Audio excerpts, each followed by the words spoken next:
ओम गणेशाय नमः। ओम नमः शिवाय। मैं निखिल ज्योतिषाचार्य आप सभी का मेरे चैनल पर पुनः स्वागत करता हूं।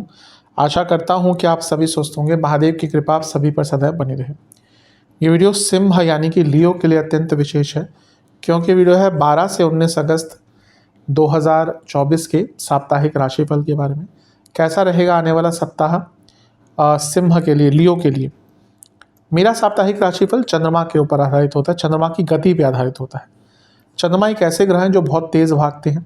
जैसे इस पूरे हफ्ते में अगर देखें तो यहाँ से यहाँ तक यानी कि 3 राशियों का कवर कर लेंगे।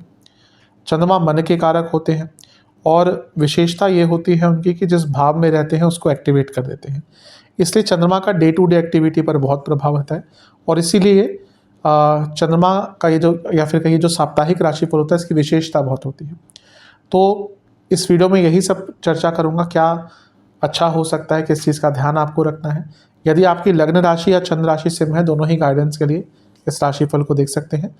व्यक्तिगत तौर पे मैं हमेशा कहता हूँ कि लग्न राशि से देखेंगे तो ज़्यादा सटीकता बैठेगी। शुरुआत करते हैं। 12 तारीख को मिडनाइट के आसपास चंद्रमा आपके चौथे घर में आ जाएंगे और 15 तारीख दिन के 1 तक यहीं पर रहेंगे। चंद्रमा का चौथे भाव में आना मिश्रित प्रभाव देता है।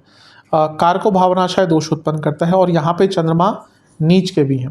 पहले अच्छी चीज़ों की बात कर लेते हैं। योग कारक मंगल देख रहे हैं, वो भी 10वें घर से, तो करियर में कुछ अच्छा हो सकता है। मंगल योग कारक भी हैं, दिग्बली भी हैं, तो जो लोग नई जॉब ढूंढ रहे थे उनके लिए समय अच्छा है। जॉब में प्रमोशन आदि के योग भी इस टाइम पे आपके बन सकते हैं। और क्योंकि मंगल की दृष्टि और चौथे भाव में चंद्रमा है और चौथा भाव प्रॉपर्टी का है, मंगल प्रॉपर्टी के कारक हैं। वाहन या प्रॉपर्टी खरीदना चाह रहे थे उसके लिए भी समय अति विशेष है। गुरु की दृष्टि है, बल्कि ये तो गजकेसरी योग बना और गुरु जो है वो आपके लिए पंचमेश हैं, लक्ष्मी स्थान के स्वामी हैं। चौथे घर को देख रहे हैं, लक्ष्मी आएगी घर में। और 8वें घर के स्वामी हैं, यानी कि एंसेस्ट्रल प्रॉपर्टी से जुड़ा कुछ प्रॉब्लम चल रही थी वो भी सॉल्व हो सकती है और घर में अचानक से पैसा भी किसी को प्राप्त हो सकता है। थोड़ा सा नेगेटिव चीज़ें ये है कि जैसे मैंने कहा कारको भावनाशय दोष, तो संवेदनशीलता रहेगी आपके अंदर, परिवार के अंदर थोड़ा सा मनमुटाव, थोड़ा सा कम्युनिकेशन गैप, थोड़ी सी बहस हो सकती है। बस उसका ध्यान रखना है, अपने मन पर नियंत्रण रखना है। अब क्या है ना कि यहाँ पे चंद्रमा नीच के तो है ही, लेकिन शनि की दृष्टि भी है। अब शनि की दृष्टि उदासीनता लाती है, यानी कि घर में थोड़ा उच्चाट सा माहौल रह सकता है और उस पर ही आपको नियंत्रण रखना है। और क्योंकि राहु का प्रभाव भी है तो कुछ लोग जानबूझकर घर में आग लगाएंगे, उनसे दूर रहना है। नवमांश कुंडली कह रही है कि हफ्ते का शुरुआती भाग जीवन में पूर्णता लेकर आएगा। दशमांश कुंडली कार्य क्षेत्र में क्रिएटिविटी दिखानी पड़ेगी। बिजनेस में कोई बड़ा निर्णय मत लीजिएगा।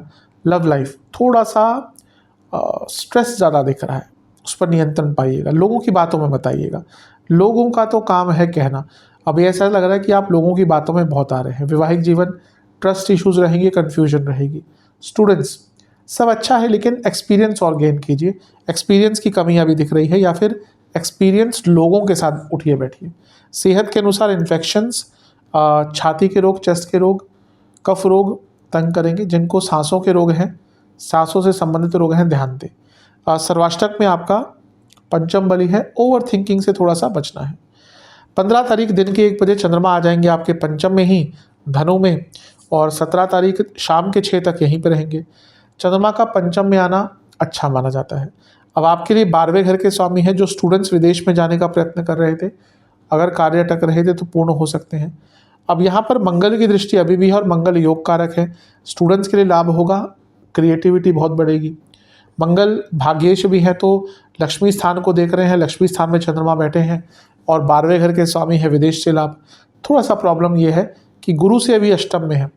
मंगल की तो दृष्टि है, क्योंकि मंगल की 8वीं दृष्टि होती है, गुरु की 8वीं दृष्टि नहीं होती, लेकिन क्योंकि गुरु से अष्टम में है तो ये बनता है शकट योग। तो कोई महत्वपूर्ण कार्य डिले हो सकता है, तो उसके लिए तैयार रहिएगा और नेगेटिव थिंकिंग से आपको बचना है। अदरवाइज ये समय आपका अच्छा है। किसी चीज़ की अंत की प्रतीक्षा कर रहे थे, कुछ काम खत्म करना चाह रहे थे बहुत समय से, वो भी यहाँ पे खत्म हो सकता है। नवांश कुंडली कह रही है कि हर चीज़ पर रिएक्ट नहीं करना, हर चीज़ पर आपकी प्रतिक्रिया यहाँ पर उसकी आवश्यकता नहीं होगी। दशमांश कुंडली कार्य क्षेत्र में बहुत संवेदनशीलता रहेगी, इसलिए शब्दों का चयन बहुत इंपॉर्टेंट होगा। बिजनेस की जहाँ तक बात है सब ठीक है, लेकिन एक अकेलेपन का एहसास रहेगा। बातचीत कीजिएगा, पार्टनर्स हैं उनसे, एम्प्लॉयज़ हैं उनसे, उसकी आवश्यकता रहेगी।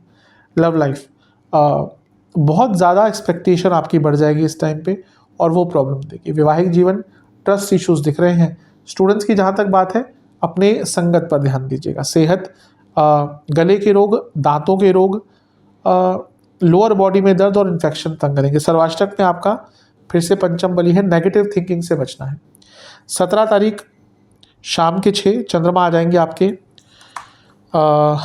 छठे घर में यानी कि मकर में, और सप्ताह के अंत तक यहीं पे रहेंगे। और इससे एक दिन पहले सूर्य का भी गोचर हो चुका होगा। सूर्य आपके लग्न भाव में 16 को आकर विराजमान हो जाएंगे।